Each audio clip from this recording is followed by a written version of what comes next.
네, 정용실의 뉴스 브런치 듣고 계신 지금 시각 10시 43분 향해가고 있습니다.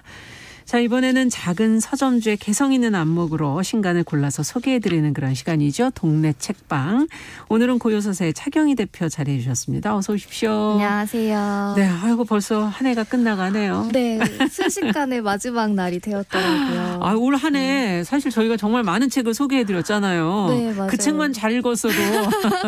그러게요. 이게 네. 시간 가는 줄 모르고 이제 나와서 책을 소개하다가 오늘 딱 마지막 날이어가지고 한번 헤아려 보니까 제가 1년 동안 25번 이 동네 책방 야. 코너에 나왔더라고요. 네. 그러면 거의 아마 35종 정도 안팎으로 책을 소개해드린 것 같은데, 근데 2주에 한 번 이제 책을 고르는 것도 참 어려웠거든요. 맞아요. 근데 연말이 되면 꼭 올해의 책 같은 거를 이제 해달라 그러죠? 네, 매체나 서점에서 뽑잖아요. 네. 근데 정말 개인적으로 하나만 이렇게 꼽거나 순위를 매기는 일을 좀 어려워하는데, 그럼에도 각별하게 남는 책들은 매해 있었던 것 같아요. 그래요? 그래서 뭐 이게 제일 좋았다라기보다는 좀 여운이 긴 책.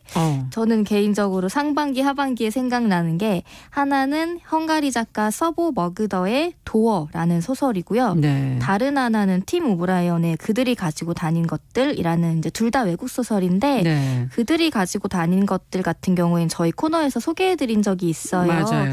이 도어 같은 경우에는 제가 좀 긴 시간에 걸쳐 읽어서 미처 소개는 못 해드렸는데, 이 두 중년 여성이 등장을 하는 소설인데, 네. 이 인물의 독특함이나 관계가 굉장히 특이해요. 그래서 여운이 길게 남는 그런 소설이라 그래요. 좀 기억에 남더라고요. 근데 어떨지 궁금하네요. 네, 좋아요. 한번 읽어보시면 아마 좋아하실 것 같고. 네. 근데 갑자기 그런 생각이 들었어요. 이제 진행자님도 책 진짜 좋아하시잖아요. 그래서 혹시 올해 좋았던 혹은 기억에 남는 책 소개해 주신 책 중에 그 35종 중에는 명랑한 은둔자? 아, 캐롤라인 랩. 네, 너무 재밌었어요. 아주 굉장히 섬세하게 그림 묘사돼 있어서. 네. 그리고 우리가 지금 혼자 있잖아요. 네. 집에서 일종의 자가격리들을 하고 계신 건데 네. 여기서 고독이라는 것을 맞아요. 고립이라는 것과 한번 네. 비교해서 저는 굉장히 거리가 멀다고 생각했거든요. 고립과 고독이. 네네. 고독은 자발적인 거고 네. 고립은 이제 어떻게 보면 타의적인 타의적으로. 것이다. 그리고 그거는 전혀 상관없는 게 아닐까 생각했는데 그 간극이 굉장히 좁다는 거. 그리고 네. 어쩌면 나는 고독으로 시작했지만 네. 고립이 돼버리는 네. 수도 있고 그런 상황으로 갈 수도 있는 사람들이 많기 때문에 아, 이 시대에 한번 읽어봐야 되겠구나 그런 생각이 네. 들었었어요. 맞습니다. 그리고는 뭐 개인적으로는 네. 이제 결혼 생활이 워낙 오래되다 보니까 네. 하다 보면은 결혼이 이게 그 가족을 꾸리고 산다는 게 네. 서로 막 선을 넘고 막 이러는 부분들이 많잖아요. 그래서 네. 서로 힘들 때가 있고 특히 코로나 상황에서는 서로 선을 많이 넘나들면서 오래 또 같이 있게 되니까. 이걸 왜 했나 이런 생각이 들기도 하고 또 살면서 또 어떨 땐 또 너무 좋기도 하고 같이 네. 있어서 네. 그러면서 결혼 생활에 대해서 한번 또 생각해 보면서 나를 지키는 결혼 생활이라는 책을 제가 네. 읽었는데 네. 여성 학자인 네. 샌드라 립시츠 뱀이 쓴 책인데 그 책도 참 뭔가 좀 독립이 좀 필요하구나. 우리 스스로가. 네. 같이 살지만 또 혼자 할 수 있는 그런 힘들이 네. 어디서 오는 걸까 하는 여러 가지 생각들을 한번 해보게 됐습니다. 네. 이 나를 지키는 결혼 생활 같은 경우에는 제가 결혼을 안 해서 관심이 없는 분야라 네, 왠지 맞아요. 안 맞겠지 하고 넘겼던 책인데 근데 말씀하신 걸 들어보니까 이 가부장제에 대한 이야기가 사실 되게 맞아요. 열띠잖아요. 네. 그래서 나랑 거리가 있다고 생각하기만은 어려운 문제이기 그렇죠. 때문에 한번 읽어보면 좋겠다는 생각도 드네요. 네. 근데 좀 약간 재밌다고 느낀 건 함께하는 생활과 혼자 하는 생활 두 개에 대한 책을 골라주셔서 고민이 많은 거죠. 함께 하면서. 아마 누구나 살아가면은 두 상황에 놓이게 되니까 맞습니다. 같이 읽어보면 좋겠다는 생각도 듭니다. 네. 네. 근데 정말 이 짧은 시간 다 소개하지 못할 만큼 좋은 책들이 네. 넘치잖아요. 맞아요. 예. 이제 마지막 신간은 정말 신중하게 고르셨어야 됐을 텐데. 단순하게 골랐습니다. 사실 매번 그렇긴 한데 고민은 많이 하고 결정은 단순하게. 아, 근데 그렇죠. 2020년 제가 첫 방송 여기 나왔을 때가 그 SF 소설 정세랑 작가의 소설을 소개해드렸어요. 그건 기억나요. 이제 목소리를 들을게요라는 단편집이었고 그 2020이라는 말이 굉장히 SF적으로 느껴져서 예전에 그 SF에 많이 등장했던 해죠. 맞아요. 2020년. 만화도 있고. 그래서 정말 드라마틱한 것 같긴 해요. 네, 그래서 이제 연말에도 한 번 더 SF를 할까 하다가 사실 지금 현실이 그 어느 SF 소설보다 더하죠.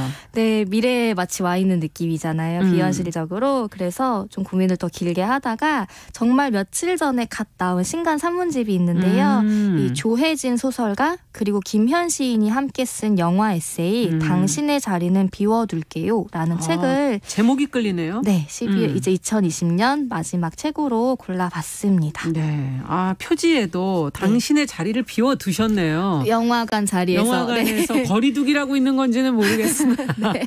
그 자리가 비어 있으니까 네. 당신의 자리를 비워둘게요. 네. 왠지 이 말은 이렇게 따뜻한 느낌이 들죠. 맞아요. 마치 누군가를 초대하는 것 같은 이제 느낌으로 저도 받았고 예. 그 표지에 보시면은 영화가 끝나고 도착한 편지들이라는 부제가 있어요. 그 그림도 이제 영화관 좌석을 그리기도 했고 그렇죠. 예. 이 책은 두 작가가 서로를 향해 혹은 미지의 독자인 모모님이라고 칭하면서 쓴 편지들이 모여있는 책인데요. 네. 산문집이자 서간집인 셈이에요. 그렇군요.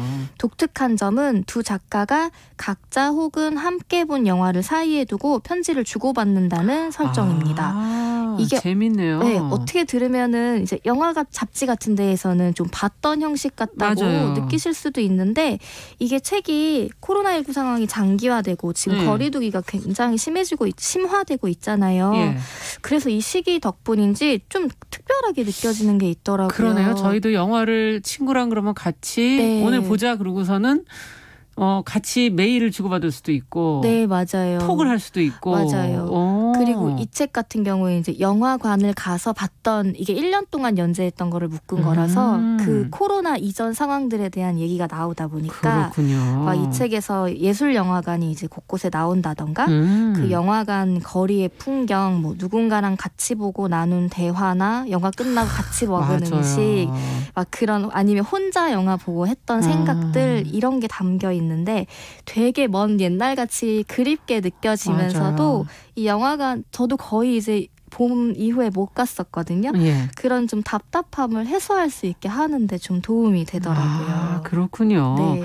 그러면 그 영화는 또 어떤 영화였을까? 그렇게 좀 과거의 추억을 불러일으키는 것 같은 영화일까? 목록도 궁금한데요. 네, 자연스럽게 이제 이제 소설가와 시인의 또 추천 목록이지 않을까 하는 점 때문에 흥미롭게 했는데 그 뒤에 색인으로 정리가 되어 있어요. 그래요? 제가 이제 대략 세하려 보니까 144편? 그러니까 140편 이상의 꽤 많은 영화가 그러네요. 책에 등장을 해요.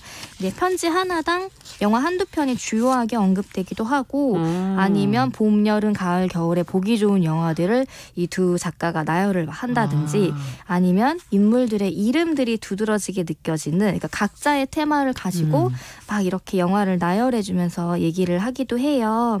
뭐 영화 로마나 가버나움처럼 개봉 시기에 맞춰 본 영화도 등장하지만 8, 90년대 홍콩 영화 등 굉장히 오래전 추억의 명작들도 두 작가의 일상과 60년대 영화도 있네요. 네, 들여다 되게 보니까. 다양한 영화가 등장을 해요. 예. 그래서 뭐 줄거리나 주제, 인물 등에 대한 얘기도 하고 두 작가의 생각과 감상도 이제 담기면서 그 안에서 이제 노동이나 사회적 죽음 같은 묵직한 이야기도 있고 아주 소소하면서도 구체적인 행복의 형태나 이 연애와 사랑을 꿈꾸는 이야기까지 우리 삶 곳곳에 이제 다 깃들어 있는 그런 주제들에 대해 조혜진, 김현 작가의 이 단단하면서도 아름다운 문장들로 좀 펼쳐지는 그런 책입니다. 이야, 이 목록을 지금 저는 멍하니 보고 있는 게 네. 어머 이번에 연휴에 이거나 좀 볼까 네. 그런 생각이 좀 들기도 맞아요. 했어요. 보다 보면은 그 요즘에 영상 플랫폼이 엄청 인기긴 하잖아요. 예. 막 오리지널 콘텐츠들도 엄청 화려하고. 근데 이 책을 읽다가 이상하게 옛날 영화들을 좀 다시 보고 싶다는 생각이 들더라고요. 이 아무래도 이제 뭐 70년대 후반, 80년대 초반 작가들이 써서 그런지 자신들의 성장통과 함께 옛날 영화들이 이제 소개되기도 하고 장구경에 대한 추억을 털어놓으면서 이런 표현이 있어요. 우리 각자의 장구경은 결국 결국 우리 각자의 영화이지 않을까? 뭐 이런 말이 있는데 그거는 내가 본 장구경과 네가 본 장구경은 그렇죠. 전혀 다를 수도 있고 그렇기 때문에 좋다라는 맞아요. 말 같이 이제 느껴졌는데 이 오래전에 봤고 좋아했지만 좀 잊혀진 희미해진 장면들을 이 책을 보고 나서 돌려보면 되게 좋겠다.